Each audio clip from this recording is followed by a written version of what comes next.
자, 우리 말씀 보겠습니다. 이사야서 45장 18절 말씀. 구약 이사야 45장 18절 말씀. 선생님 성경책으로는 한 1023페이지 정도 되거든요. 이사야 45장 18절 말씀. 우리 한 절밖에 안 되니까 입을 모아서 다 같이 읽도록 하겠습니다. 다 찾았나요? 네, 다 찾은 것 같아요. 읽겠습니다. 대저 여호와께서 이같이 말씀하시되 하늘을 창조하신 이 그는 하나님이시니 그가 땅을 지으시고 그것을 만드셨으며 그것을 견고하게 하시되 혼돈하게 창조하지 아니하시고 사람이 거주하게 그것을 지으셨으니 나는 여호와라. 나 외에 다른 이가 없느니라. 아멘. 네, 오늘 마지막 강의를 해주실 노희성 사모님 나오셔서 강의해 주실 때 우리 집중해서 듣는 시간 되기 바랍니다.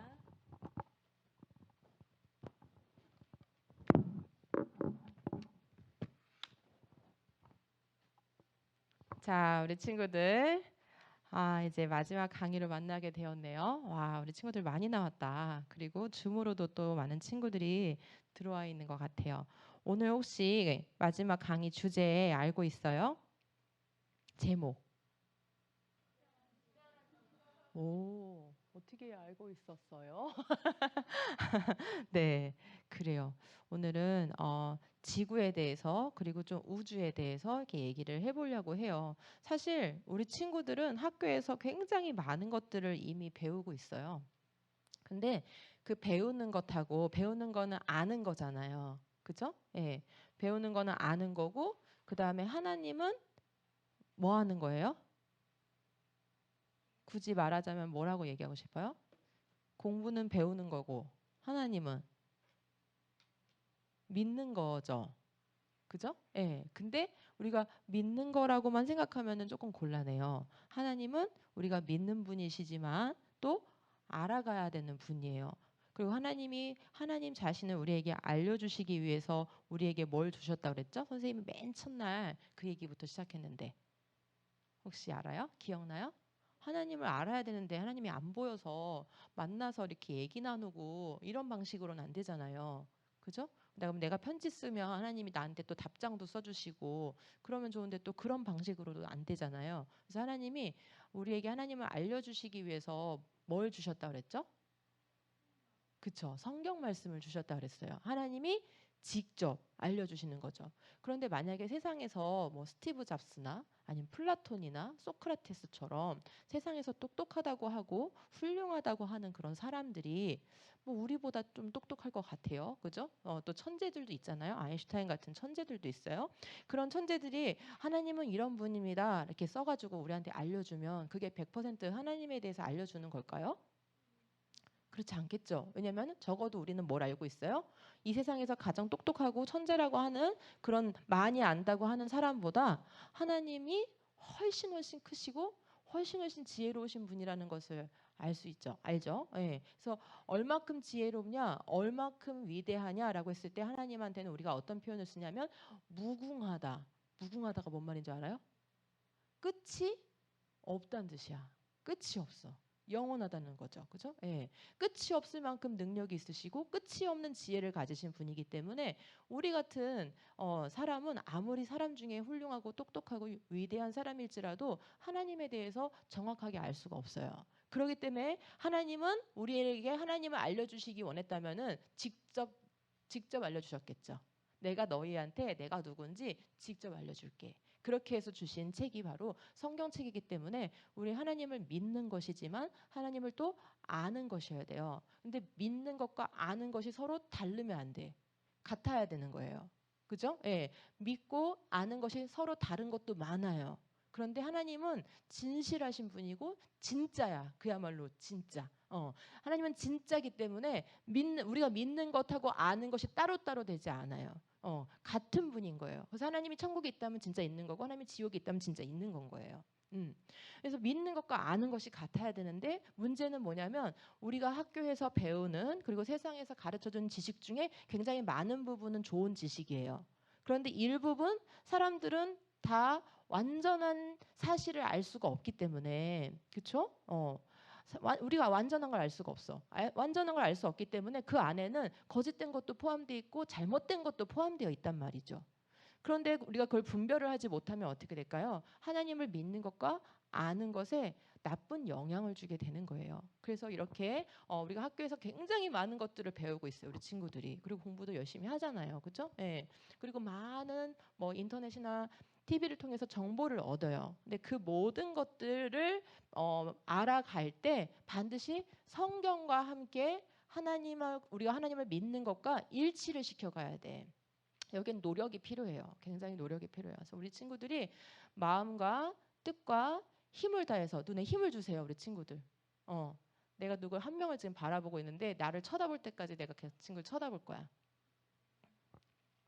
오케이. 자, 하나님을 믿는 것과 아는 것을 일치시켜 가야 되는데 그 일치시켜 가는데 노력이 필요해. 근데 하나님은 우리한테 뭐라고 명령하셨냐면 너 마음만 나한테 줘라 이렇게 하지 않으셨어요. 네 마음도 나한테 주고 너의 뜻도 나한테 주고 너의 힘도 나에게 줘라라고 말씀하셨어.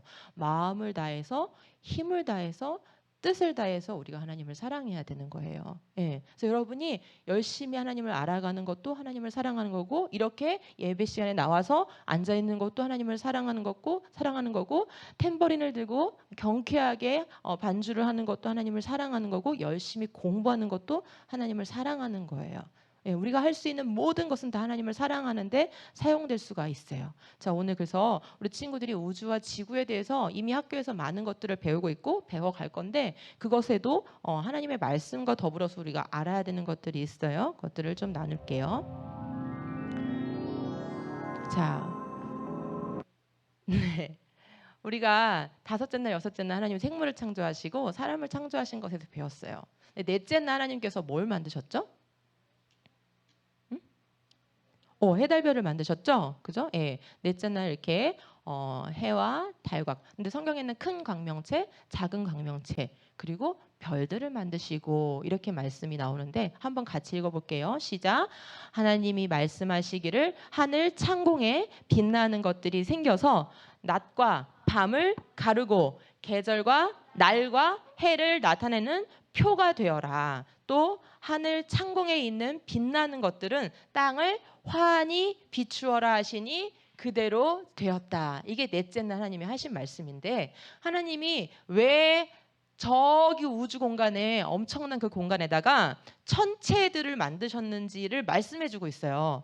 여러 가지 이유가 있겠지만 하나님이 여기 14절과 15절 창세기 1장 14절과 15절에 분명하게 말씀하시는 것이 뭐냐면 낮과 밤을 가르기 위해서. 자, 낮이 되고 밤이 되는 건 우리는 하루의 주기라고 얘기하죠. 혹시 주기라는 말 이해할 수 있어요? 주기. 시간이 반복적으로 돌아오는 거를 주기라고 얘기를 하는 거예요. 아침이 되고 다음 날 또 다시 아침이 됐는데 거기까지 얼마큼 걸려요, 시간이? 24시간. 그렇지. 이게 똑같이 만약에 오늘은 24시간인데 내일은 30시간 걸리고 다음 날은 60시간 걸리면 이건 주기라고 안 해요. 똑같은 시간 패턴으로 반복되는 걸 우린 주기라고 얘기를 하는데 하나님이 지금 뭐라고 말씀하시냐면 내가 천체들을 만든 이유는 말이야 주기를 만들기 위해서야. 뭐가 반복되는 주기? 낮과 밤이. 그래야 낮에 우리 활동하고 밤에는 어떻게 해요? 쉴 수 있어요. 우리는 낮에 이렇게 여러분 혹시 지금 밤 막 12시 1시까지 핸드폰 들고 있는 그런 친구들 있으세요? 우리 몸은 어둡게 해서 자야 돼요. 빛에 노출되면서 자면은 피곤이 안 풀리게 되어 있어요. 예. 그러니까 밤에는 어둠 가운데서 푹 자야 되는 거야. 낮에는 밝음 가운데서 활동을 해야 되는 거야. 이 주기를 하나님이 우리의 건강한 몸을 위해서 만드신 거예요. 그리고 또 뭐가 돌아온대? 계절이 돌아오게 하신대. 봄, 여름, 가을, 겨울. 그죠?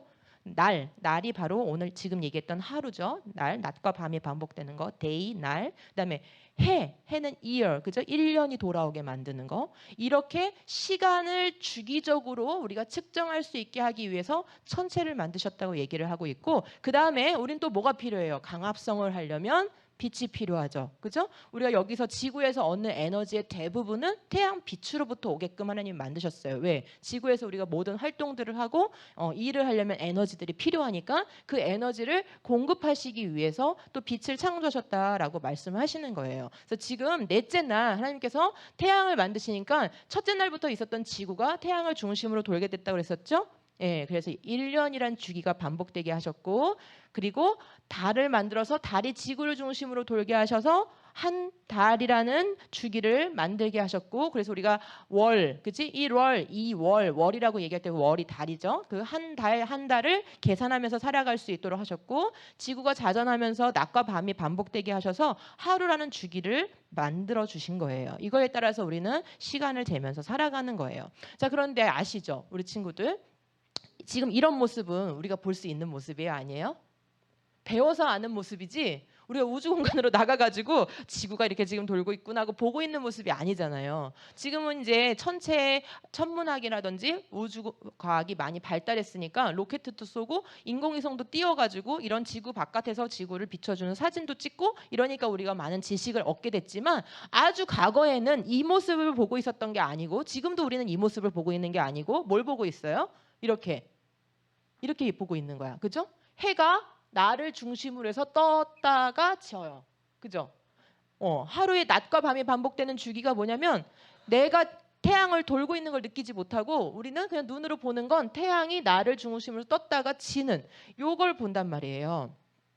자, 그 다음에 밤이 되면 어떻게 돼요? 자, 낮에는 해가 뜨고 지는 거를 보면서 낮이네. 그리고 하루의 시간이 이렇게 흘러가고 있네 라고 느껴요. 근데 밤이 되면 뭘 보면서 느끼냐면은 별의 위치가 이렇게 돌아가요. 북쪽 하늘에서는 이렇게 빙그르르 돌아가고 남쪽 하늘에서는 이렇게 무지개처럼 돌아가고 동쪽 하늘에서는 이렇게 사선을 그리면서 별의 위치가 이동을 해요. 이걸 보면서 시간이 흘러간다는 것을 우리는 느껴요. 사실 만약에 하늘이 깜깜하고 아무것도 없으면 우리는 시간이 흐르는 걸 느낄 수가 없어요. 그럼 시간이 뭐야? 시간이? 그죠? 시간이 뭔지 사실 아무도 몰라요. 그런데 우리는 시간이라는 것 속에 살고 있고 시간을 재면서 째깍째깍째깍 여러분 시계가 있어서 시간이 있는 거예요? 시간이 있어서 시계를 만든 거예요? 그렇죠. 똑똑해 역시. 시간이 있어서 시계를 만들어서 쓰고 있는 거예요. 그렇죠? 근데 시간이 뭔지는 인간은 몰라. 근데 시간이라는 게 존재하고 있는 거야. 그런데 그걸 측정할 수 있는 도구로 하나님이 뭘 만들어 주셨다는 거죠? 해, 달, 별, 천체들을 만들어 주셨다는 거예요. 이걸 보면서 우리가 시간을 측정하죠. 자, 근데 과거에는 이렇게 지구 안에서 하늘을 바라보면서 해가 움직이고 별이 움직이는 걸 보는 것밖에는 알 수가 없었기 때문에 옛날 사람들은 뭘 믿었었어요?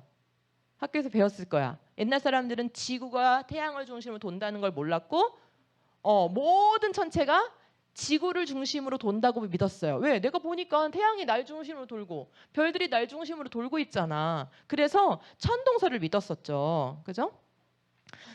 이 사람은 프톨레마이오스라는 사람인데 아주 오래전에 한 2000년 전쯤에 이 천동설이라는 것을 수학적으로 과학적으로 표현한 사람이에요. 그러니까 모든 행성들이 태양을 중심으로 돈다고 생각을 했어요. 지구가 우주의 중심이라는 거죠. 모든 별들, 행성들, 태양까지도 지구를 중심으로 돌고 있다라고 믿었고 이거를 굉장히 오랫동안 믿었어요. 그래서 사실 인간이 지구가 우주의 중심이라고 믿은 게 거의 수천 년 동안 믿었어요.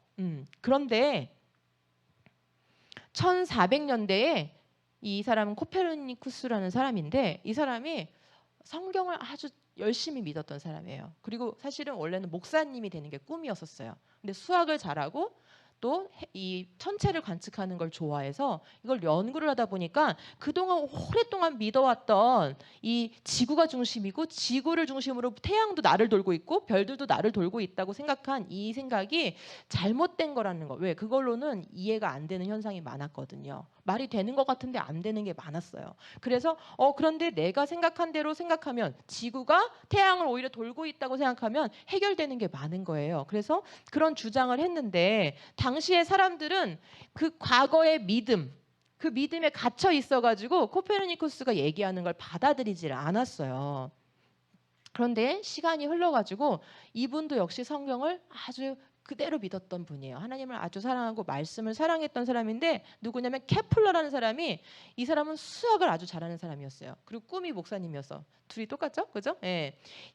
코페르니쿠스는 꿈이 수도사였고 케플러는 꿈이 목사님이었어. 그런데 수학을 너무 잘하고 천문학을 잘해서 사실은 천문학자가 됐어요. 근데 케플러라는 사람이 행성들이 사실은 타원 모양으로 태양 주변을 돌고 있어요라는 것을 수학적으로 법칙을 발견함으로써 천동설이 아니라 지동설이 맞다는 것을 증명하게 됐어요. 그래서 그때부터 1500년대니까 사실 한 5, 600년밖에 되지가 않은 거야. 이걸 알게 된 사실이. 이렇게 알게 됐죠. 자, 그럼 여러분한테 두 개를 보여줄 테니까 어떤 게 지동설이고 어떤 게 천동설인지 한번 맞춰볼래요? 하나는 프톨레마이오스, 예전에 천동설을 세웠던 그 사람이 만든 궤도 모양인 거야. 하나는 코페르니쿠스 때부터 알게 된 지동설의 궤도 모양인 거예요. 자, 오른쪽 왼쪽. 자, 천동설이 어떤 것 같아요? 오른쪽 왼쪽. 이거? 오른쪽. 천동설이 이거예요. 맞아요. 그 다음에 지동설은 왼쪽이에요. 지금 보시면 알겠지만 사실이 아닌 거, 그죠? 천동설은 사실이 아닌데도 수천 년 동안 사람들이 믿었다고 그랬잖아요. 왜냐면 하늘에 대한 지식이 너무 적었기 때문이거든요. 근데 이 사실이 아닌 믿음은 연구는 할 수 있어. 그리고 많은 수학자, 과학자들이 거기에 붙어서 굉장히 복잡한 수학으로 이걸 표현하려면 얼마나 수학이 복잡했겠어요. 복잡했겠죠? 원을 지금 보시면 너무 정신이 없죠? 이렇게 복잡한 궤도를 설명해야 되기 때문에 많은 기하학과 수학이 여기 들어가야 됐었어요. 그런데 딱 보니까 어때요? 사실이 아닌 건 이렇게 지저분해. 결과가 굉장히 아름답지 않아요. 그런데 하나님이 만드신 우주는 뭐가 있냐면 질서가 있고 조화가 있고 정확함이 있어요. 그래서 우리가 그것을 알아냈을 때 그 모양이 어때요? 굉장히 아름다워요. 그래서 하나님이 만드신 것들을 보면은 뭘 알 수 있냐면 질서와 아름다움이 함께 있다는 것을 알 수 있어요. 그 이후에 뉴턴이라는 사람이 나와가지고 왜 돌아가는지에 대한 이유를 밝혔죠. 혹시 들어봤어요? 뉴턴이 무슨 법칙 들어봤어요? 무슨 법칙이라고 배웠어요? 만유 인력의 법칙 이렇게 배웠죠. 그죠? 그 사과를 가지고 사과가 떨어지는 모습을 보고 생각을 했잖아요. 사과를 아주 힘있게 던진다면 어떻게 되겠어요? 떨어지지 않고 지구의 궤도 모양으로 돌게 되겠죠. 이 사실을 처음으로 알게 됐고 이걸 수학적으로 표현을 하게 됐어요. 그래서 뉴턴이 알아낸 사실에 의해서 과학자들은 그 다음부터 연구를 하기 시작했고 그러면서 태양을 중심으로 이렇게 행성들이 타원으로 궤도를 그리면서 돌고 있구나. 도는 그 원리는 서로 간에 인력이 있어서 끌어당기는 힘에 의해서 돌고 있구나라는 것을 이렇게 알아가게 된 거예요. 그때부터 지금까지 또 한 400년 정도가 흘렀으니까 과학 지식이 굉장히 많아졌고 우주에 대한 지식도 굉장히 많아졌어요. 자, 우리 지구 어디 있어요? 세 번째 있어요. 그죠? 수금지화 이렇게 알고 있죠. 그죠? 네, 세 번째 있어요. 자, 그렇게 해서 지구가 태양으로부터 세 번째 떨어져 있는 그 위치에서 태양을 중심으로 이렇게 돌고 있는데 선생님이 아까 그랬어요. 하나님께서 창세기 1장에 해, 달, 별들을 만드시고 내가 만든 이유를 설명하셨는데 하나님이 만드신 이유가 뭐라 그랬어요? 그 중에 하나가 시간을 측정하게 하기 위해서라 그랬잖아요. 근데 시간을 측정하기 위해서 중요한 게 뭐냐면 이렇게 아까 코페르니쿠스가 그다음에 케플러가 그다음에 뉴턴을 통해서 그 수많은 과학자들을 통해서 우리가 이제 드디어 알아낸 그 궤도 운동 태양을 중심으로 해서 행성들이 정확한 궤도 운동이라는 걸 한다는 걸 알아냈단 말이죠. 근데 그 궤도 운동이 어떨 때는 막 빨리 가고 어떨 땐 천천히 가고 어떤 때는 1년이 300일인데 어떨 땐 1년이 400일이고 이러면 절대 시간을 측정할 수가 없어요. 어때야 될까요? 우리가 그걸 보면서 시간을 측정하려면 해나 별을 보면서 시간을 측정하려면 궤도 운동이 계속 일정한 궤도 운동을 해야 되고 1년 동안 돌아오는데 걸리는 시간이 똑같아야 돼요. 아주 정확하게. 완전히 똑같진 않지만 소수점 넷째 자리까지 똑같아요. 그래서 아주 정확한 궤도 운동을 해야만 우리가 그걸 가지고 시간을 잴 수가 있는데 어느 정도로 정확하냐면은 보세요. 1초 알죠? 1초. 1초가 어떻게 생긴 건 줄 아세요? 여러분? 1초. 잘 모르죠? 내가 알려줄게 오늘. 자, 지금 보시면 지구가 여기 있는데 지구와 혼자 도는 걸 우리가 자전이라고 하잖아요. 그죠? 24시간에 한 바퀴 돈다 그랬잖아요. 이렇게 도는 속도가 얼마큼의 속도로 도냐면 총알 속도로 돌아요. 우리가 총알 가는 게 안 보이죠? 그 속도로 자전을 하고 있어요. 그런데 자, 총알 속도로 돌아가고 있어. 지구가 현재 우리 살고 있는 거야. 그런데 그 속도의 10배의 속도로 지구가 공전을 하고 있어요. 초속 1초 할 때 지구는 벌써 30km 정도를 가고 있는 거예요. 엄청 빠르죠. 자, 총알 속도로 돌고 있으면서 그거의 한 10배 정도의 속도로 또 돌면서 가고 있는 거예요. 그런데 더 놀라운 사실은 뭐냐면 태양이 그 자리에 있지 않아요. 태양이 그 자리에 멈춰 있지 않아요. 우린 늘 이렇게 정지되어 있는 사진만 보잖아요. 근데 사실은 태양은 지구가 태양을 도는 속도의 10배 정도로 더 빠른 속도로 은하의 중심을 돌고 있어요. 1초 갈 때 태양은 벌써 240km, 240km면 여기서 대전을 넘어가는 거리예요. 서울에서 인천에서 대전 정도 가는 거리만큼을 1초 만에 가버려. 태양이 우주 공간에서 혼자 떠서 가는 거야. 그러면 그렇게 빠르게 태양이 가고 있는데 뭐 하고 있어? 지구는 그 태양을 돌고 있지. 그런데 나는 또 뭐 하고 있어? 총알 속도로 돌고 있지. 근데 그거의 10배 속도로 또 공전을 하면서 그거의 10배 속도로 가고 있는 태양을 따라가면서 돌고 있는 거예요. 처음에 하나님이 창조하신 이후부터 지금까지 그래서 우리는 한 번도 같은 공간에 있은 적이 없어요. 왜냐하면 계속 태양이 돌고 있고 그 돌고 있는 태양을 우리는 계속 따라가면서 돌고 있기 때문이죠. 자, 이렇게 복잡한 운동을 하고 있는데, 그죠? 굉장히 복잡한 운동을 하고 있는데 정확하게 1년은 365.251에 돌아와요. 얼마나 이게 놀라운 거예요. 그죠? 우주 공간에 하나님이 엄청난 수학적인 방법으로 이렇게 행성들을 정확하게 궤도 운동을 하도록 배열을 해놓으셨어요. 모든 게 다 같이 움직이고 있는데 한 번도 어그러진 적이 없는 거예요. 그래서 우리는 1초를 어떻게 정의하냐면 이런 건 아마 처음 들어봤을 거예요. 그죠? 1초는 사실 이 궤도 운동을 하는 것을 3, 1, 10, 100, 1000만, 10만, 100만, 1000만 3155만 6925.9747분의 1로 나눈 값인 거예요. 예, 그러니까 뭔 말인지 이해 못해도 다 상관없고 지구가 태양을 도는 그 궤도 운동을 하는 그 시간을 그 시간으로 나눈 값이 1초인 거예요. 그러면 우리가 1초, 2초 이렇게 정확한 시간을 사용하려면 이 궤도 운동이 어때야 된다는 거냐면 아주 정확해야 된다는 거예요. 이렇게 정확한 궤도 운동을 하도록 하나님께서 각각의 행성들과 별들을 배치를 해놓으셨다는 거예요. 하늘에 있는 모든 것들이 움직이고 있어요. 멈춰 있지 않아요. 움직이고 있는데 다 정확한 궤도 운동을 하고 있는 것이죠. 자, 그래서 정리해 보면 시간의 주기가 하루, 한 달, 1년 이런 것들을 우리가 계산할 수 있는데 이렇게 누가 정확하고 질서 있는 궤도 운동을 만들었냐 이거죠. 누가? 저절로 이렇게 됐을까요? 우리가 학교에서 앞으로 여러분이 중학교, 고등학교 가면 특히 고등학교 가면 이 우주가 태양계가 어떻게 생겼다고 배우냐면 먼지들이 빙빙 돌다가 뭉쳐져서 태양이 생기고 그 주변에서 지구, 행성들이 생겼다고 배워요. 먼지들이 그냥 빙빙 돌다가 뭉쳐졌는데 우연히 그렇게 뭉쳐졌는데 이렇게 정확한 위치에 정확한 궤도 운동을 하는 그런 태양계, 그런 은하, 그런 우주가 만들어졌다라고 배우고 있단 말이에요. 맞는 것 같아요? 선생님은 아무리 생각해봐도 그들이 믿는 것과 아는 것은 일치하지 않는다고 생각해요. 근데 하나님은 처음부터도 내가 왜 천체들을 만들었는 줄 알아? 너희가 정확하게 낮과 밤, 1년, 하루를 계산할 수 있게 하기 위해서 정확하게 만들었단다라고 창세기 1장에 그냥 써놓으셨잖아요. 이거는 하신 분만 그렇게 써놓을 수 있는 거예요. 이거를 받아 적은 모세도 알지 못했던 지식이에요. 모세가 살았던 시절에는 망원경도 없었잖아요. 그죠? 우리가 이렇게 궤도 운동을 한다는 걸 몰랐던 시절인데 이렇게 써놨잖아요. 누가 알려줬기 때문에 쓸 수 있었어요? 하나님이 만드신 분이 알려줬기 때문에 이렇게 쓸 수 있었던 거예요.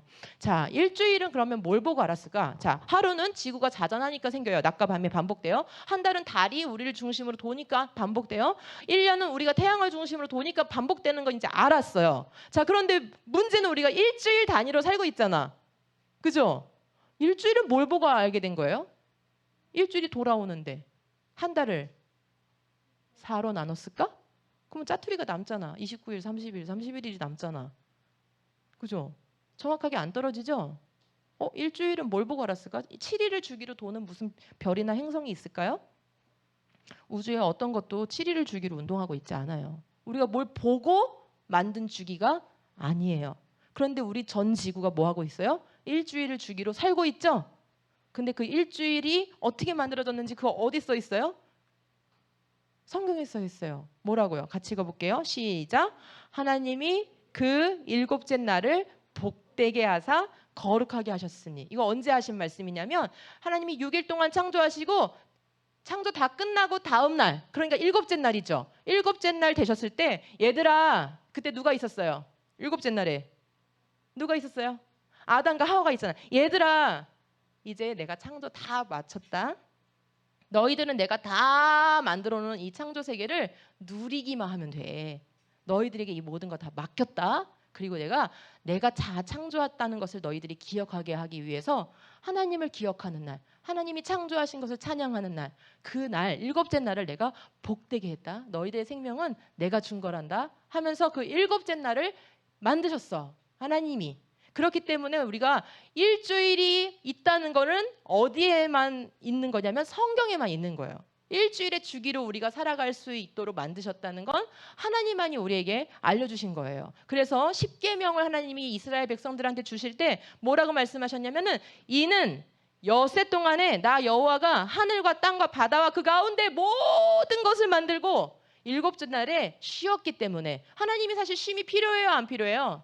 하나님 쉴 필요가 없어요. 하나님이 피곤하지 않아요. 그런데 왜 이렇게 일곱째 날에 쉬었다고 말씀하시는 걸까요? 내가 계획한 대로 다 됐다는 거예요. 하나님이 계획하신 대로 다 완성됐다는 거예요. 하나님이 원하시는 대로 다 완전하게 됐다는 거예요. 그리고 이것을 너희들이 보면서 누려라. 그리고 이것을 만드신 이를 기억하고 찬양해라. 이날은 하나님을 생각하는 날, 하나님을 예배하는 날, 하나님을 바라보는 날이다. 이렇게 우리에게 일주일 주기로 살아갈 수 있도록 말씀해 주셨어요. 자, 아까 선생님이 뉴턴까지 얘기했는데 그 이후로 시간이 흘러가면서 우리는 우주에 대한 지식이 굉장히 많아졌고 우주가 굉장히 거대하다는 걸 알게 됐어요.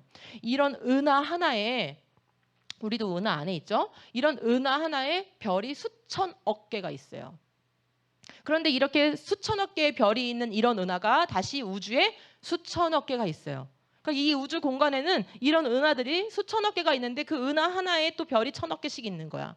그러니까 어마어마한 물질과 에너지, 그지? 그리고 어마어마한 공간이 있다는 걸 알게 돼요. 그리고 망원경으로 이것들을 들여다보면서 그 빛으로부터 정보를 얻어가지고 그림을 그려보면 이렇게 아름다운 별들과 성운, 성단 이런 것들이 이루어져 있어요. 그래서 우주가 얼마나 거대한지를 우리가 알고 있죠. 이런 우주가 거대하다는 것을 우리가 볼 때마다 와, 지구는 보잘것이 없어. 이렇게 생각하기가 쉬워요. 자, 지금 선생님이 여기 그림이 띄워놨는데 여기 태양이 있고 지구가 있거든요. 지구가 어디 있어요?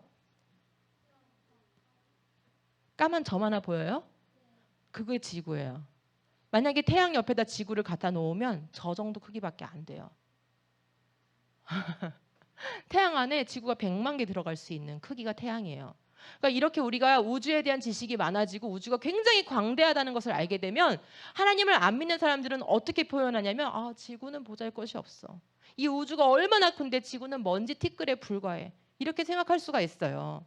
근데 그런 생각은 잘못된 생각이에요. 자, 어쨌거나 한번 크기를 비교해 봅시다. 태양 옆에 지구가 저렇게 있죠? 근데 이 태양도, 지구한테는 이렇게 큰 태양도 지금 누가 태양일까요?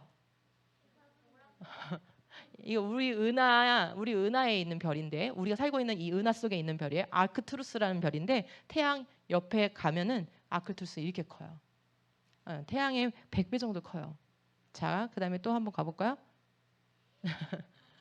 그 아까 아크투루스예요. 이게 아크투루스 이 큰 거, 이 큰 별이 베텔기우스라는 별 옆에 가면 요만해요.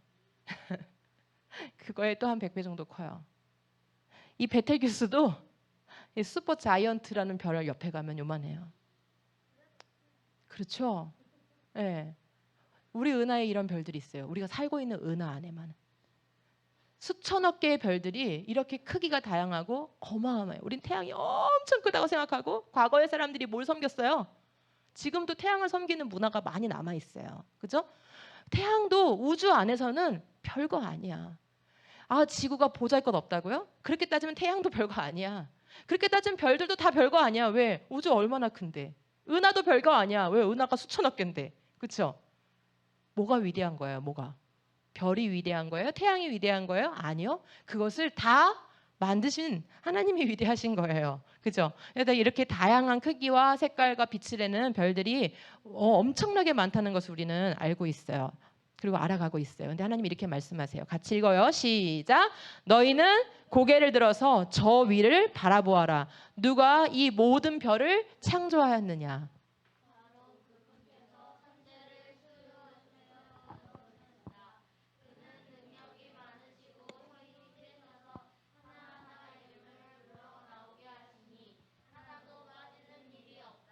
예, 이사야서에서 하나님이 아주 직접적으로 물어보시는 거예요. 너네 이 모든 별들 누가 만들었다고 생각해? 그런데 하나님께서 뭐라고 하셔요? 그 별들, 그렇게 많은 별들, 은하가 수천억 개, 그 은하 안에 천억 개의 별들이 있는데 그 숫자를 하나님이 일일이 세서 뭐라 그랬어요? 하나하나 이름을 불러서 하나도 빠지는 일이 없다라고 말씀하세요. 만드신 분이시니까 당연히 그 정도는 하실 수 있는 거죠.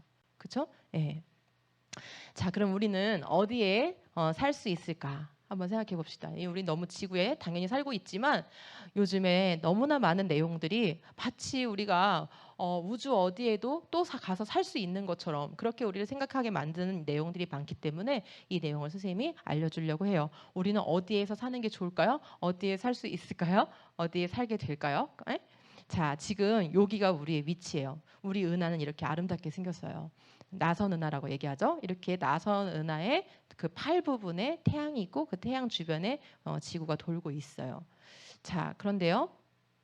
지구가 또 태양계 속에 있잖아요. 이 태양계 속에 아까 우리가 말한 것처럼 세 번째 행성이고 그 뒤로 우리를 지나고 나서 그러니까 수, 금, 지, 화 있고 그 다음부터 목, 금, 토, 천, 해 이쪽은 굉장히 커다란 행성들이 있어요. 바깥쪽에. 그래서 우리 바깥쪽에는 거대한 행성들이 돌고 있는데 이게 우연일까? 이것도 굉장히 중요한 부분이에요. 왜냐하면 우주 바깥쪽에서 태양계 바깥쪽에서 운석이나 소행성 같은 것들이 이렇게 가끔씩 날라올 수 있어요. 태양 쪽으로. 왜냐하면 태양이 무거우니까 그 중력에 의해서 끌려 들어오는 거거든요. 날라올 수 있어요. 그럼 날라오다가 만약에 이게 바깥쪽에 목성 같은 엄청 거대한 행성이 없으면 어떻게 되는지 망원경으로 실제 관측한 적이 있어요. 우리가 많이 생각은 했지만 실제로 본 거는 이때가 처음인데 1997년에 전 세계 망원경으로 목성을 보고 있는 가운데서 이런 일이 벌어졌어요. 쉬메이커 랩이라는 혜성이 목성을 향해서 떨어졌는데 21개의 조각으로 떨어지면서 계속 폭발을 일으킨 거야. 근데 이 21조각 중에 만약에 한 조각만 지구에 떨어졌으면 지구는 다 부서졌어. 목성이 워낙 크니까 이 정도 떨어져도 아무렇지도 않았던 거고 만약에 이게 지구에 떨어졌으면 완전히 지구는 폭파당할 정도예요. 그렇게 혜성이나 소행성 같은 것들이 이렇게 태양계 바깥쪽에서 이렇게 날아오다가 중력에 의해서 만약에 지구로 떨어져 버리면 지구는 엄청난 재앙을 맞게 되는 건데 지금까지 우리가 잘 살고 있는 거 보니까 그런 일이 있었던 것 같아? 없었던 것 같아? 그런 일이 없었던 것 같죠? 이렇게 될 수 있는 중요한 이유 중에 하나가 뭐냐면 아주 우리보다 더 훨씬 무거운 행성들이 바깥쪽에서 있기 때문에 나한테 오기 전에 벌써 누구한테 끌려가겠어? 나보다 무거운 목성이나 토성한테 끌려가는 거예요. 그래서 이런 것들이 바깥쪽에 딱 존재함으로써 우리를 마치 보디가드 해주는 거죠. 지구를 보호해주는 그런 역할을 해주고 있어요. 자, 지구형 행성이라고 여러분 학교에서 배우죠? 그때 우리 수성으로 한번 여행을 가볼까요? 수성에 살만한가 한번 가봅시다. 얘는 59일 동안 자전해. 그러니까 28일은 낮이고 28일이 밤이야. 밤이 어떨까요? 태양 가까이 있는데도 불구하고 28일 동안 다 식어버리는 거죠. 그러니까 밤에는 너무 추워. 태양 바로 앞에 있는데도 낮에는 427도고 밤에는 영하 183도야. 살 수 있겠어요? 낮에는 뭐라 그러죠? 불가마 즐기시고 밤에는 냉동 상태가 되시고 이렇게 예, 못 살겠죠. 그리고 수성에는 대기가 없어. 공기가 없기 때문에 뭔가가 날라 들어오면 공기 중에 타지를 않아요. 그냥 땅에 떨어져 버려. 그래서 엄청나게 크레이터들이 많아요. 만약에 우리가 수성에 간다면 뭔가 안전 모자가 필요할 거예요. 그렇죠? 네. 살기가 좀 어려울 것 같아요. 금성으로 가볼게요. 과거에 우주선을 보내보기 전까지는 과학자들이 금성에 대한 환상이 있었어요. 왜냐하면 지금 딱 그림에서 보면은 지구하고 금성이 크기가 거의 어때요? 비슷하고 제일 지구에서 가까운 행성이에요. 그러니까 와, 지구에도 이렇게 물이 있고 살기가 좋은 것처럼 아마 우리랑 거의 크기도 비슷하고 거리도 가장 우리랑 가까우니까 금성은 아마 공룡들이 살고 있을 거야. 이렇게 생각한 과학자들이 많이 있었어요. 그런데 과학이 발달해가지고 러시아에서 제일 먼저 로켓을 금성에 쏘았어요. 근데 어떻게 됐을까요? 첫 번째 우주선이 도착하자마자 연락이 두절됐어요. 왜 그랬을까? 금성이 그렇게 뜨거울 줄 몰랐던 거야. 아, 적어도 수성보다는 안 뜨겁겠지 생각했어요. 왜? 수성보다 뒤에 있으니까. 그런데 보내보니까 막상 금성은 너무 뜨거운 행성이었어요. 그리고 공기가 우리의 90배가 있어요. 그래서 공기가 너무 무거워. 그러니까 우리가 들어가면 그냥 공기에 눌려버려가지고 그냥 그 캔 우리가 딱 밟으면 찌그러지는 것처럼 우리가 완전 찌그러져 버려. 그러니까 우주선이 도착하자마자 다 망가져 버린 거예요. 그래서 연락이 두절됐어요. 그래서 이런 것들을 알면서 금성에는 이제 우주선을 착륙시키지 않아요. 그냥 금성 주변을 인공위성처럼 돌게 해가지고 사진을 촬영해가지고 연구를 하고 있어요. 자, 금성에 가서 살고 싶어요? 우리가 알고 있는 어떤 행성보다 금성은 지옥 같은 행성이에요. 수천 개의 화산이 계속 폭발하면서 용암이 계속 흐르고요. 그 다음에 이산화탄소로 가득한 이 대기가 두꺼운 대기가 열을 바깥으로 내보내지 못하게 해가지고 금성 안이 너무너무 뜨거운 거예요. 그래서 이 태양계 행성 중에 가장 뜨겁죠.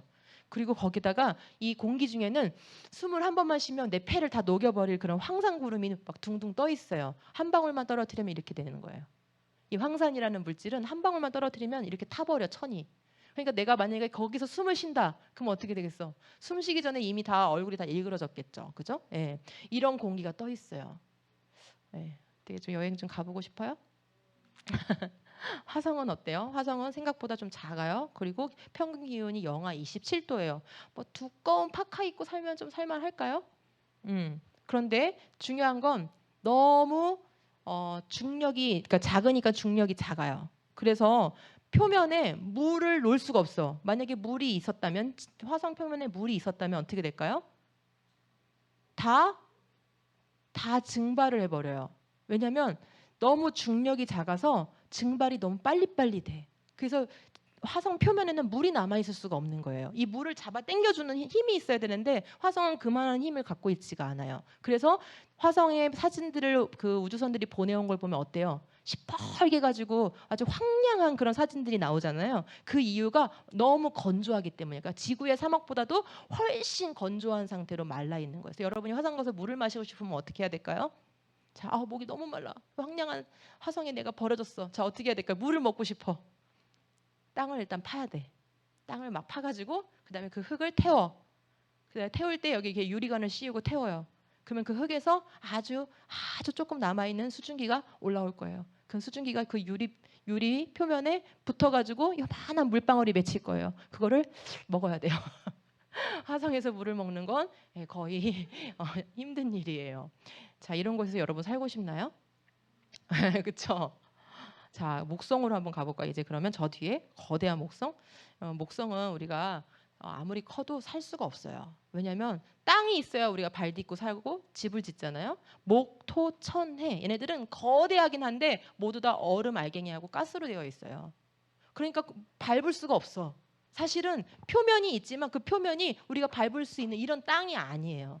그러므로 우리가 거주할 수가 없죠. 거기다가 너무 큰데 지구가 1300개가 들어갈 수 있는 크기니까 엄청 크죠. 그런데 얘가 이 거대한 이 목성이 10시간 만에 한 바퀴씩 돌아요. 상상해봐, 얼마나 빨리 도는지. 너무 빨리 돌기 때문에 목성의 공기들은 계속 휘몰아치는 폭풍을 일으킬 수밖에 없어요. 그래서 지금 여기 보시면 목성에 여러분 알다시피 이렇게 휘감겨져 있는 소용돌이 대적점이라고 배웠죠? 이 대적점이 이게 사실은 뭐냐면 토네이도가 같은 그런 폭풍이야. 근데 그 폭풍의 크기가 지구보다 더 큰 거야. 지구의 한 3개 정도 되는 크기인 거야, 폭풍이. 어떻게 혹독하고 추운 이런 폭풍이 몰아치는 목성에 가서 살고 싶습니까? 예, 우리가 행성들을 많이 발견하고 있어요.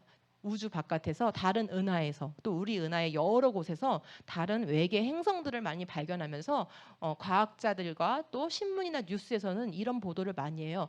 물이 있는 것 같아요. 물이 있으면 생명체가 있을 수도 있겠네요. 이런 신문 기사나 뉴스 보도가 많이 나와요. 그런데 그것은 굉장히 상상에 불과해요. 설사 물이 있더라도, 그죠? 예, 설사 땅이 있더라도 생명체가 이렇게 잘 살 수 있는 조건을 모두 갖춘다는 것은 보통 쉽지 않은 일인 거예요. 그런 행성을 발견한다는 것은 정말 너무 어려운 거예요. 자, 목성에 이오라는 위성이 있어요. 목성을 도는 위성이 있어요. 근데 이 이오 위성을 가만히 아주 그 발달한 천체 망원경으로 인공위성이 가서 사진을 찍고 이렇게 해보니까 관찰을 해보니까 이오에서도 작은 이 이오라는 위성에서도 계속 화산 분출이 있는 거예요.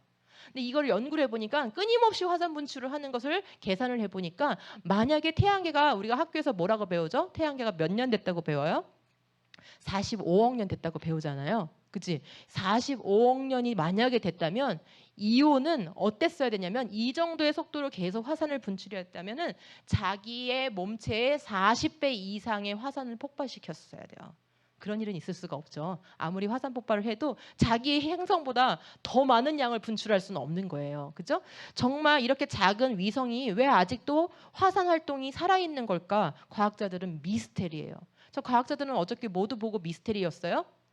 공룡의 뼛속에 화석 속에 아직도 쫀쫀한 살점이 남아있는 게 미스테리였죠. 왜 그들은 이걸 미스테리라고 할까요? 왜 그대로 못 받아들일까요? 뭐가 있으니까. 지구 오래됐어. 태양계는 오래됐어. 우주는 오래됐어. 라는 믿음이 있고 진화론에 대한 믿음이 있기 때문에 있는 그대로 못 받아들이고 왜 그렇지? 그리고 그걸 연구하는 사람들을 비난하는 거예요. 근데 사실 그냥 있는 그대로 받아들이면 태양계도 그렇게 오래되지가 않았어요. 자, 토성에도 토성을 돌고 있는 엔셀라두스라는 위성이 있는데 얘도 그 혹시 간헐철이냐고 알아요? 땅에서 갑자기 가이저 그러니까 수증기가 팍 분출해 올라오는 거예요. 옐로스톤 같은 데 가면 볼 수 있는데 뜨거운 그 수증기하고 물방울이 그냥 팍 분출하는 건데 여기는 추운 곳이니까 얼음 알갱이와 수증기가 팍 분출을 해요. 근데 이 분출하는 높이가 막 500km씩 분출해요. 엄청 힘이 세다는 거죠. 이런 가이저 분출이 계속 이루어지고 있어요. 그럼 무슨 얘기냐면 내부가 아직도 뜨겁다는 거야. 왜 토성을 돌고 있는 이 작은 위성이 아직도 내부가 다 식지 않았을까? 태양계가 정말 그렇게 수십억 년 됐다면 이 작은 위성들은 이미 다 식어버렸어야 돼요. 이것도 참 말이 안 되는 거죠. 그죠? 그래요. 그래서 우리 지구에 이렇게 액체물이 풍부하다는 게 우리가 늘 겪기 때문에 늘 마시고 늘 샤워하고 아무렇지도 않게 물을 쓰기 때문에 우린 잘 느끼지 못해 왔던 거지만 이렇게 액체의 깨끗한 물이 풍부한 이런 조건이 너무너무 쉽지 않은 조건이라는 거예요. 만약에 지구가 지금 이 크기인데 반지름이 6,400km죠. 이 크기인데 10%만 크게 만들면 어떻게 될까요? 아까 선생님 화성 얘기했던 거를 거꾸로 한번 생각해 봐. 자, 지구를 10% 크게 만들었어. 그럼 무거워지겠죠? 중력이 세지겠죠? 그러면은 잡아당기는 힘이 세요. 지구 표면에 있는 물들이 증발을 하지 못해요. 물이 만약에 있어도 증발이 안 되면 뭐가 안 돼요? 바다에만 물이 있는 거야. 구름을 통해서 비를 내리지 못해. 그럼 우리가 마실 물은 육지는 없는 거야. 그러니까 바다에는 물이 많은데 육지는 건조한 상태로 있게 되는 거죠. 그러니까 10%만 커져도 안 되는 거야. 그럼 반대로 10% 줄여볼까? 어떻게 되겠어요? 그지 이제 이제 여러분 다 알았어 이제 그지? 중력이 작아져가지고 있던 물이 다 날아가 버려. 그럼 이제 지구는 그냥 황량한 사막이 되는 거예요. 살 수가 없어요. 물이 이렇게 액체물이 존재한다는 게 굉장히 중요하네요. 뭐까지 정확해야 돼? 지구의 크기와 중력까지 그 무게까지도 정확하게 이 모양이어야 되는 거예요. 자, 그래서 또 위치도 중요하죠. 너무 가까워지면 다 물이 말라버리겠죠. 너무 멀리 가면 물이 다 얼어버리겠죠. 액체물이 존재하기 위해서는 지구는 반드시 지금의 크기, 지금의 중력으로 지금의 자리에 존재하고 있었어야 되는 거예요. 여기에서 정확한 궤도 운동을 해야만 우리가 이렇게 1년을 계산하면서 살아갈 수가 있는 거예요. 이게 다 우연일까요?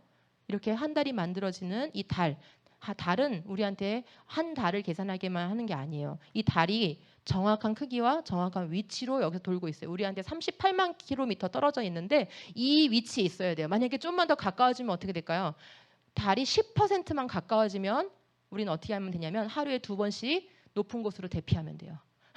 밀물, 썰물이 굉장히 커져요. 우리한테 조금만 더 달이 가까웠다면 밀물, 썰물 일어날 때마다 물이 육지 안으로 깊이 들어오게 돼요. 바닷물이.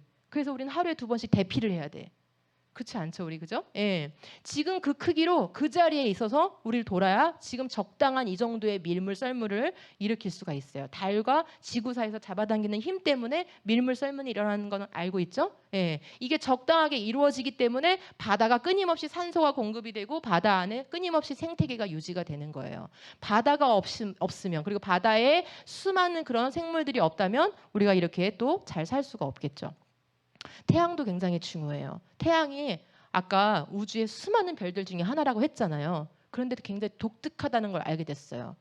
과학자들이 태양만 30년을 관측한 그 천문대가 있어요. 맥마스라는 천문대에서 태양만 30년을 연구를 했는데 뭘 알게 됐냐면 굉장히 안정하다는 걸 알게 됐어요. 자, 태양이 1초에 얼마큼의 에너지를 방출할 것 같아요? 태양이 얼마큼 에너지를 뿜어낼 것 같아? 1초에. 1초에 방출하는 에너지가 10억 개의 서울이나 뉴욕 같은 그런 큰 도시들이 사용할 수 있는 에너지를 방출해요. 단 1초 만에. 얼마나 강력한 에너지를, 많은 에너지를 뿜어내는지 알겠죠? 근데 이런 태양이 조금만 화가 나가지고 팍 폭발을 해버리면 우리는 흔적도 없이 구워져 버리게 돼요. 근데 실제로 태양과 비슷한 크기의 많은 별들은 뭐가 있냐면 슈퍼 플레어라는 게 있어요. 플레어가 뭐냐면 이렇게 태양의 표면에서 이렇게 불꽃이 이렇게 올라오는 거예요. 그건 자기장 활동 때문에 일어나는 건데 슈퍼 플레어는 뭐냐면 일반적으로 발생하는 그런 불꽃보다 막 몇백 배 크게 이렇게 슈퍼 플레어가 일어나는 거야. 근데 대부분의 태양과 비슷한 크기의 별들, 다른 우주에 있는 별들은 슈퍼 플레이어를 다 갖고 있어요. 그런데 이상하게도 지난 30년 동안 연구를 해보니까 태양은 늘 일정한 정도의 변화만 있지, 변하긴 변해요. 온도도 약간씩 변하고 불꽃의 크기나 이런 활동들도 달라져요. 그런데 슈퍼 플레어처럼 그렇게 갑자기 막 큰 그런 불꽃이 생기지 않아요. 그런 폭발이 일어나지 않는다는 것을 알게 됐어요. 자, 지금 여태까지 이 지구의 역사 가운데서 태양의 슈퍼 플레어가 한 번이라도 있었을까요? 없었을까요? 너무 쉬운 질문이야. 이랬더니 생각 오래 하면 안 돼. 있었을까요? 없었을까요? 없었겠죠. 한 번이라도 있었으면은 지구는 이 슈퍼 플레어에 완전히 오븐처럼 바싹 구워져 버리게 돼요. 다시는 생명체가 살 수가 없는 그런 황량한 행성이 되었을 거예요. 한 번도 없었다는 것을 알려주는 거예요. 왜 이렇게 태양은 일정하고 안정되게 우리에게 에너지를 주고 있을까요? 이것도 우연일까요? 우리가 이 자리에 있는 거, 우리가 이 크기로 있는 거, 우리가 물을 이렇게 풍부하게 쓸 수 있는 거, 밀물과 썰물이 정확한 그런 주기로 발생하는 거, 그리고 태양이 안정된 거, 거기다가 태양으로부터 끊임없이 이렇게 전기를 띠는 입자들이 날아오고 있는데 지구에 자기장이 있어서 우리를 보호해주고 있어요. 이 위험한 물질들이 들어오지 않고 아주 일부분만 들어와서 뭘 일으켜요? 오로라를 일으켜요. 태양으로부터 태양풍이 계속 날아오는데 그것이 그냥 바로 지구로 들어오면 우리는 아무 전기 제품도 쓸 수 없어요. 바깥에도 그냥 나다닐 수가 없어요. 그냥 빛처럼 전기를 띠는 입자들이 막 떨어진다고 생각하면 돼요. 그런데 우린 그런 지구에 살고 있지 않죠. 왜요? 자기장이 지구 바깥에서 우리를 보호해주고 있기 때문이에요. 그뿐이에요. 대기 중에는 또 뭐가 보호를 해주고 있어요? 태양으로부터 오는 강한 빛인 자외선을 막아주는 뭐가 있어요? 오존층이 있죠. 이런 것들이 다 우연일까요, 여러분? 이 모든 것들이 다 갖춰져야만 지구에 생명체가 살 수 있어요. 이 중에 한 가지만 빠져도 안 되는 거예요. 위치가 여기가 아니거나 크기가 이게 아니거나 자기장이 없거나 오존층이 없거나 이 중에 그 무엇 하나만이라도 빠지면 생명체가 이렇게 살 수가 없었던 거예요. 자, 지구의 대기도 참 특이해요. 아까 금성에는 어떤 공기가 있다 그랬어요? 이산화탄소만 가득한데 거기에 한 방울만 묻으면 옷이 다 타버리는 그런 황산구름 같은 게 있다 그랬죠? 만약에 지구에 아무리 좋은 기체가 많지만 만약에 그렇게 우리한테 해로운 기체가 있다면 어떻게 되겠어요? 아무리 이로운 기체가 있다 한들 우리가 방독면을 끼지 않으면 숨을 쉴 수 없었을 거예요. 그런데 지구에는 특이하게도 다른 행성과 달리 유해한 우리가 숨을 쉬었을 때 우리를 해롭게 하는 그런 기체가 원래 포함되어 있지 않아요. 그리고 질소와 산소가 주 성분이에요. 그리고 광합성을 하기 위한 이산화탄소가 딱 알맞은 만큼 존재해요. 그래서 지구의 공기 성분을 보면 질소가 78%, 산소가 21%죠. 산소가 21%인 것도 뭔가 특이해요. 왜냐하면 우리가 산소를 18% 정도로 낮추잖아요. 그럼 어떻게 되냐면 인간이 현기증이 나고 구토가 나고 면역력이 떨어지고 그런 상태로 계속 살게 되면은 목숨을 유지할 수가 없어요. 그럼 21% 이상으로 한 24% 정도 올리면 어떻게 될까? 산소를 21%인데 현재 한 24%쯤으로 올리면 그러면 자, 산불이 났어요. 그럼 어떻게 될까요? 119가 출동해서 불을 꺼야 되죠? 출동했어요. 이미 다 탔어요. 자, 아침에 엄마가 밥하려고 불을 켜요. 자, 가스불을 탁 켰어요. 어떻게 될까요? 불꽃이 이렇게 올라와요. 너무 재밌겠죠? 네. 우리가 해피 버스데이 투 유 하면서 우리가 케이크 초를 키잖아요. 그것도 산소가 21%이니까 하는 거예요. 만약에 16%, 15% 이렇게 산소 그 농도가 낮으면 우리는 촛불, 케이크 촛불도 킬 수가 없어요. 네. 산소 21%가 이렇게 유지되는 게 우리한테 딱 알맞는 농도예요. 이것도 우연이에요, 여러분? 왜 지구에만? 하필 왜 지구에만 이렇게 되어 있는 거죠? 아까 말한 것처럼 금성에는 이렇게 황산들이 막 떠 있단 말이에요. 대기에.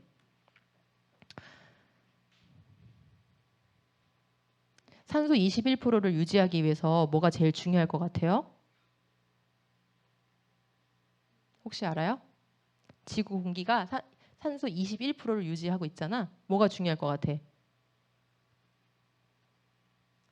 나무를 많이 심는 거?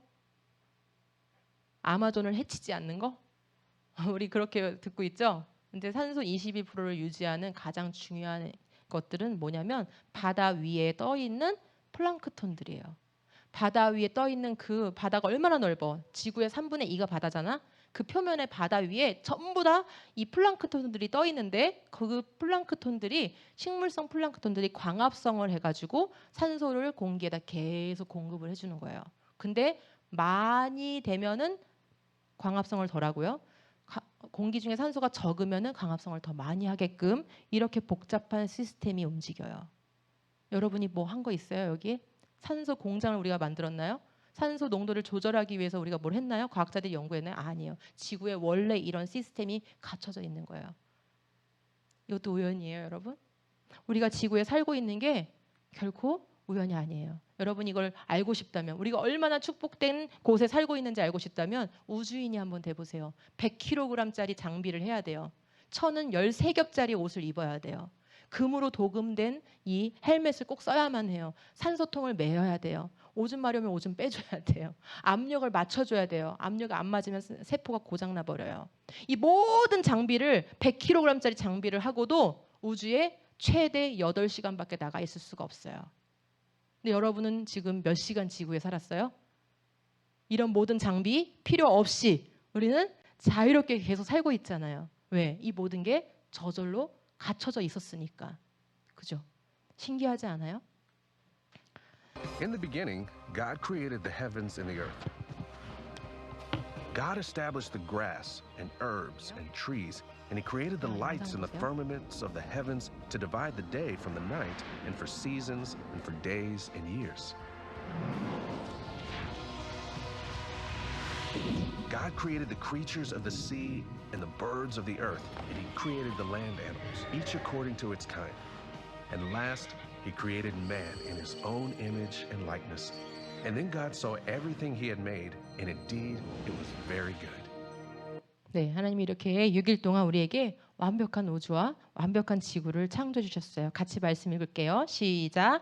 하나님은 북쪽 하늘에 허공을 펴시며 지구를 공간에 매달아 놓으시고. 이것을 썼던 욥기가 이걸 쓰여졌던 시절에는 이 우주 공간이 허공인지도 몰랐고 그 공간에 지구가 떠 있다는 것도 알지 못했어요. 고대의 사람들은 코끼리가 지구를 받치고 있다고 생각했던 민족들이 많아요. 그런데 유일하게 성경에는 공간에 지구가 이렇게 떠 있다라고 일찍이 표현하고 있었어요. 시작.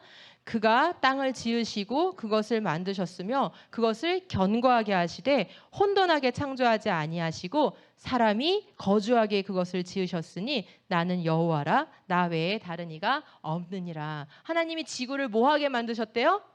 혼돈하게 만들지 않으셨어. 질서 있게 조화롭게 아름답게 우리가 살기 좋게. 그래서 사람이 거주하게 이 지구를 특별하게 만드셨다라고 말씀하고 계세요. 그분이 바로 우리가 믿는 여호와 하나님이라고 말씀하세요. 여러분, 지구가 특별하죠? 그런데 선생님은 특별한 지구라는 제목이 마음에 솔직히 안 들어요.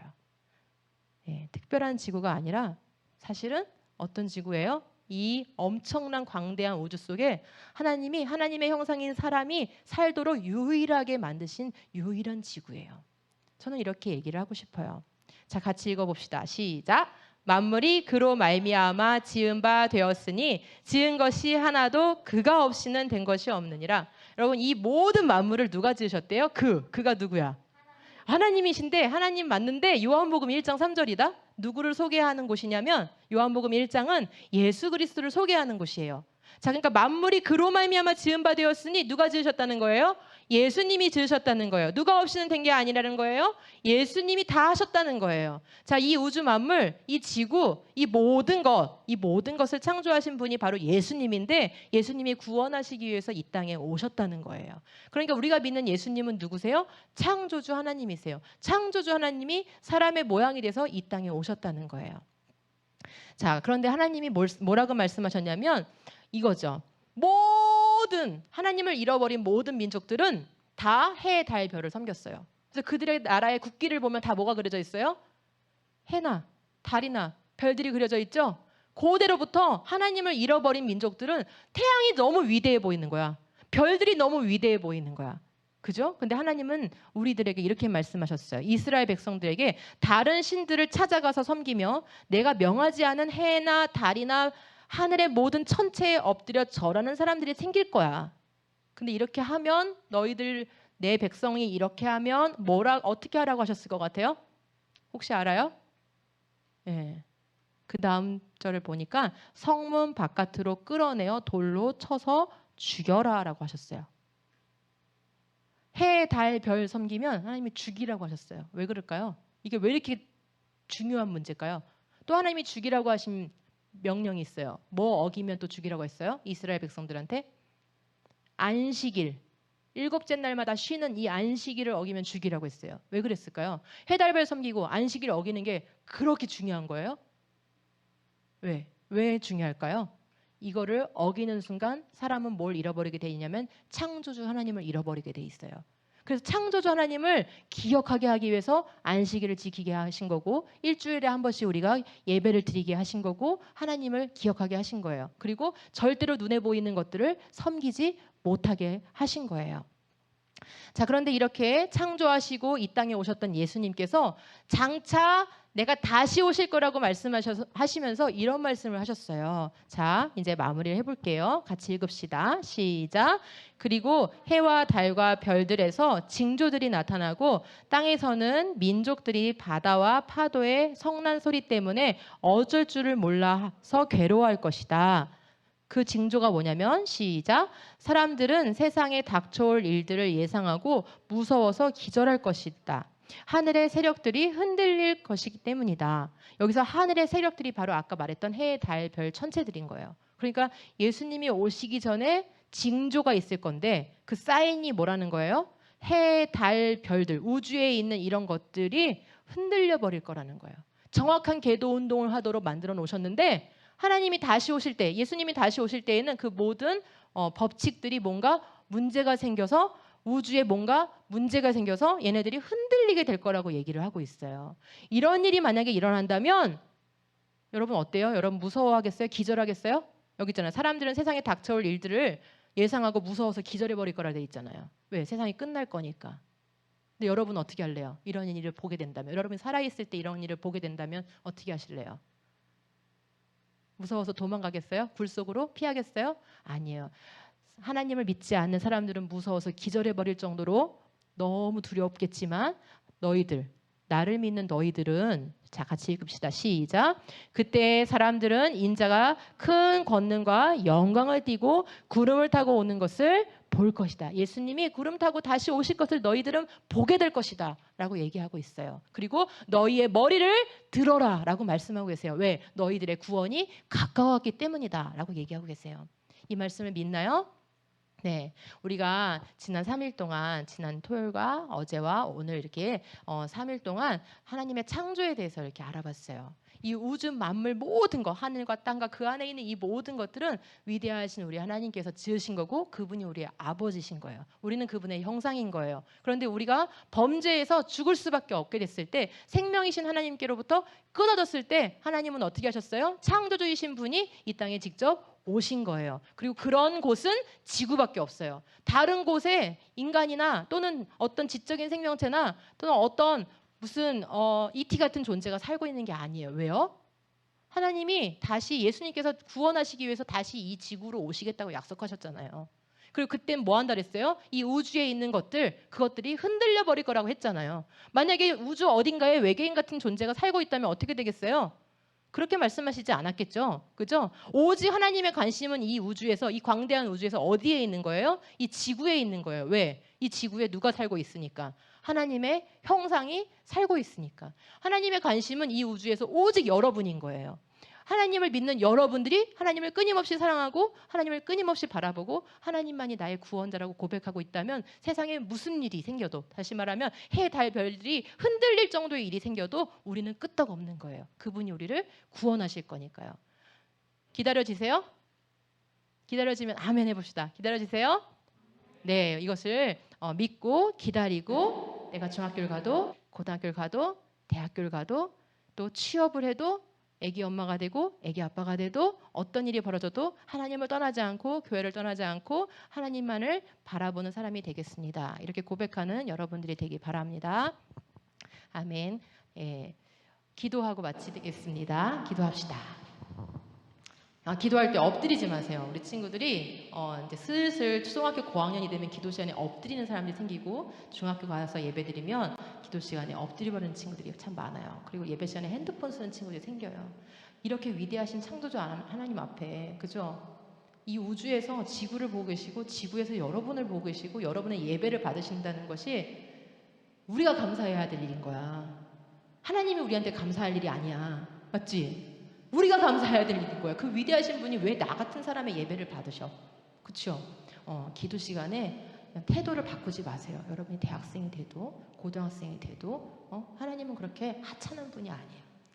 우리의 위대하신 아버지예요. 자, 같이 기도합시다. 하나님 감사합니다. 우리 친구들과 함께 이렇게 정말 훌륭하고 아름답고 예쁜 친구들과 함께 창조 캠프 진행할 수 있게 해주셔서 너무나 감사합니다. 하나님께서 얼마나 우리를 사랑하시는지, 우리를 위해서 이 지구를 특별하게 창조하시고 또 이렇게 특별하게 사람을 위해서 만드신 다음에 지금까지 우리를 구원하시기 위해서 지금까지 하나님께서는 아들을 우리에게 주시기까지 이렇게 우리를 사랑해 주셨다는 것을 기억합니다. 그리고 예수님께서 우리에게 다시 오시겠다고 분명하게 약속하신 것을 기다립니다. 하나님, 우리가 떨리는 마음으로 설레는 마음으로 예수님 오실 것을 기다리겠습니다. 기다리고 또 기다리겠습니다. 그 기다리는 믿음이 결코 변하지 아니하고 끊임없이 하나님을 사랑하는 그 믿음으로 살아갈 수 있도록 도와주세요. 예수님의 이름으로 기도합니다. 아멘.